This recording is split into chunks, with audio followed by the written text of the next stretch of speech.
Tired of buffering streams, broken apps, or IPTV that just stops working? You are not alone. Today, I will show you the best IPTV apps that actually work smoothly on Firestick, both free and paid, with real performance. First, let's understand one thing clearly. IPTV apps do not provide channels by themselves. They are just players. You need a playlist or subscription to use them. Now let's go step by step. Step 1. Best free IPTV apps. These apps are widely used, stable, and trusted by users. 1. TVMate, Free Plus Premium, very popular.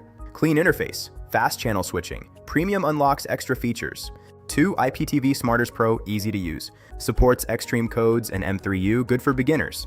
3. XCPTV Player, simple design. Built-in media player, stable streaming. 4. Perfect Player IPTV, lightweight. Works well on low storage Firestick. 5. Kodi with IPTV add-ons, flexible, but setup takes time, used by advanced users. Step 2. Best paid IPTV apps. Now paid apps.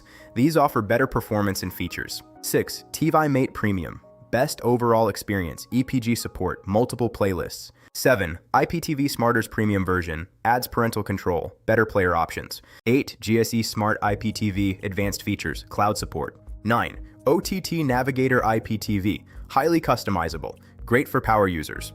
10. IMPlayer IPTV, modern interface, smooth playback. Step 3. Other reliable options. Let me quickly list more trusted apps. 11. Smart IPTV, 12. Flix IPTV, 13. Duplex IPTV. 14. Lazy IPTV, 15. Net IPTV, 16. Prog TV, 17. Mega IPTV, 18. Televiso IPTV Player, 19. IPTV Extreme, 20. Sparkle TV IPTV. All of these are tested by users across forums like Reddit, tech blogs, and YouTube reviews. Step 4. Important tips. Always download apps from official sources or trusted APK sites. Avoid random modded apps. They can cause buffering or security issues. Use a good internet connection, at least 20 Mbps recommended. If buffering happens, check your IPTV provider first. Most issues come from the service, not the app. If you face any problem while installing or using these apps, write your issue in the comments. I will reply within 1 hour. If this video helped you, please like, share, and subscribe to Tech Vibes. Stay updated, stay connected. Your perfect IPTV setup is just one right app away.